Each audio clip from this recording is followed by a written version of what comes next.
Thank you for watching and listening to the 10-Minute Checkpoint Podcast with Sanchowest. Let's put 10 minutes on the clock.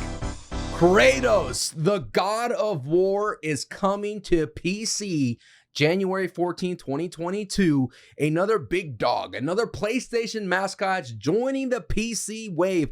Already, we've seen the announcement that Nathan Drake from Uncharted 4 and the Uncharted Lost Legacy, in part of the Uncharted Legacy of Thieves, will be joining the PC side of things. And of course, it's going to be a remaster for a PlayStation 5 in early 2022. Already, Days Gone has already made the jump. Horizon Zero Dawn has already made the jump. And of course, Death Stranding. So much of the PlayStation Catalogue has made the jump to PC.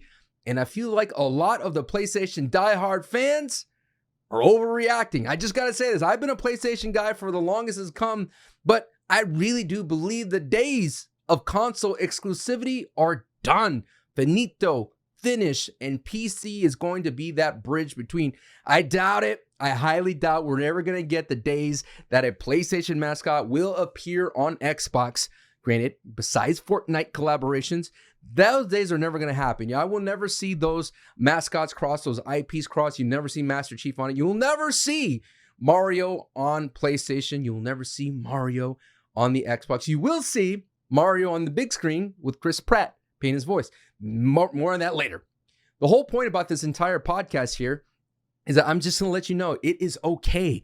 It is good for business to have these PlayStation mascots dip into the PC waters, because it's going to allow a whole slew of audience to maybe go, wait a minute, I don't want to wait 3 to 4 years to be able to play the latest and greatest games on my PC.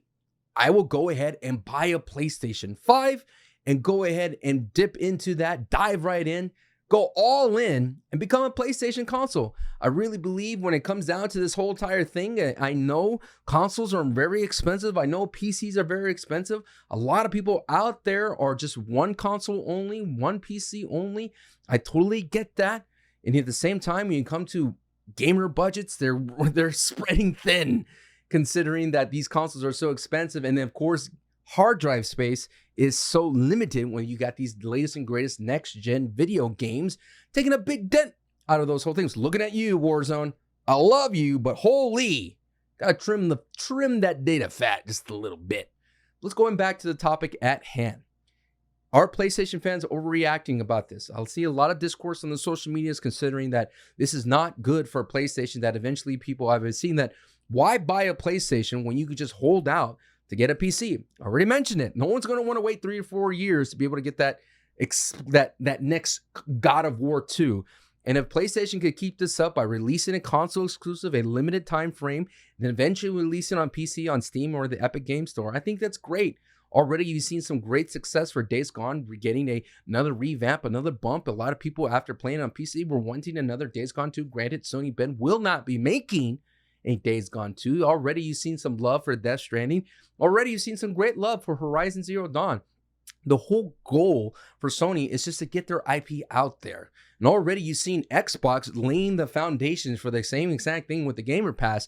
You see the Xbox Series X and you see the Windows 10 sharing a lot of game titles at launch. Already you're going to see the Halo Infinite sharing the same launch with the console and PC side of things, considering that the multiplayer will be cross-platform.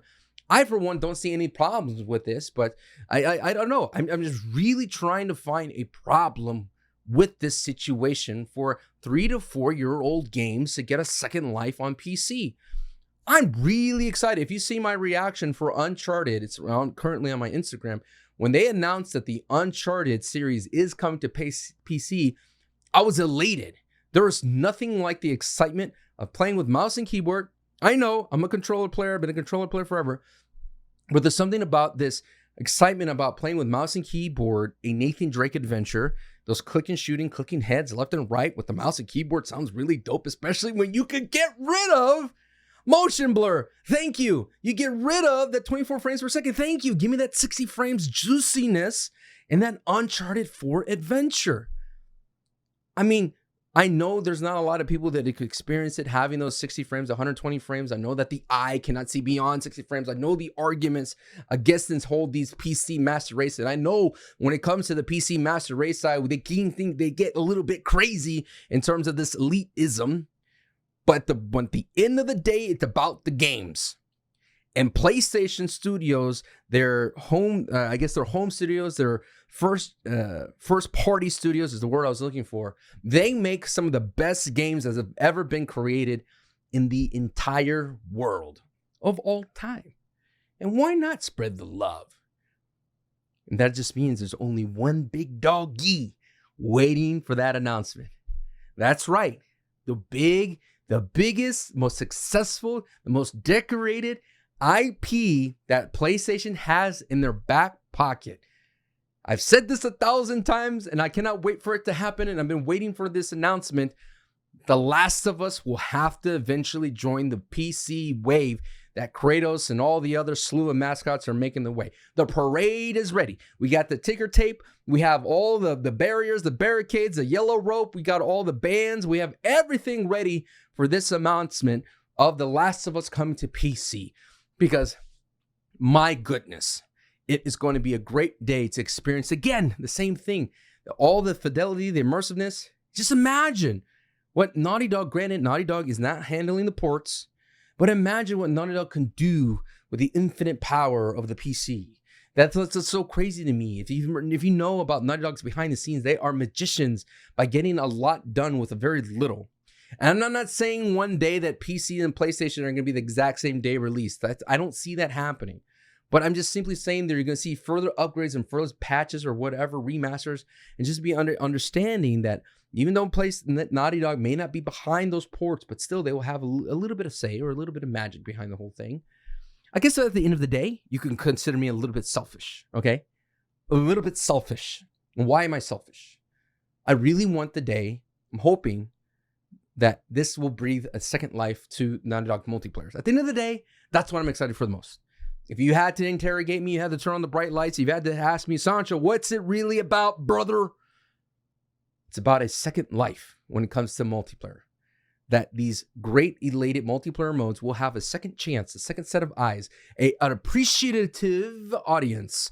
Not saying you PlayStation folks are not appreciative, but there's not that many console people out there who are willing to play multiplayer as much as a PC audience can. But still, you get another second life. And if The Last of Us Factions will get a second life, it'd be amazing. If Uncharted multiplayer will get a second life, that would be amazing as well. But you have to be excited for this Kratos jumping into the PC world. Talk about a great mascot character to be involved, and that opens the door for more. You have Spider-Man as well that could be from Insomniac Games. Another huge heavy hitter, considering that Insomniac wants to have Spider-Man 2 and Wolverine. And you know Marvel is just sitting there like, why not? The more, the merrier. And that will be the entire response to my answer to it. And I already repeated or kind of answered someone who replies out there when I said, perfect. Bring on The Last of Us and The Last of Us Part 2 and The Last of Us Factions. There's a little bit of concern. I said, why not? The more, the merrier. This is what needs to stop when it comes to gaming. I cannot wait for the day for the console wars to be ending. I've already hung up my hat. I already hung up my boots. I already put up my controller. It doesn't matter to me if you come from Xbox, you come from Nintendo, and it doesn't matter to me. As long as, you're chilling vibes in here, The console wars needs to end. Console exclusivity needs to end. Considering that there's a lot of other issues that are arising, though, but who knows? Maybe there is a real concern that we have yet to see already, and I will make another podcast video about this. The free-to-play has caused issues for the multiplayer world. Let's be real. Multiplayer has changed ever since the free-to-play kind of hit from the mobile market over to the console and PC world. There's a lot of slew of problems. The same thing with cross-platform. Everyone thought cross-platform was cool. Be able to play with your friends from the Xbox, the PlayStation, the PC, Nintendo Switch. Doesn't matter what device you have. Everyone thought it was dope. And then, what was a problem that we did not foresee? The issues of mouse and keyboard and controller input balance.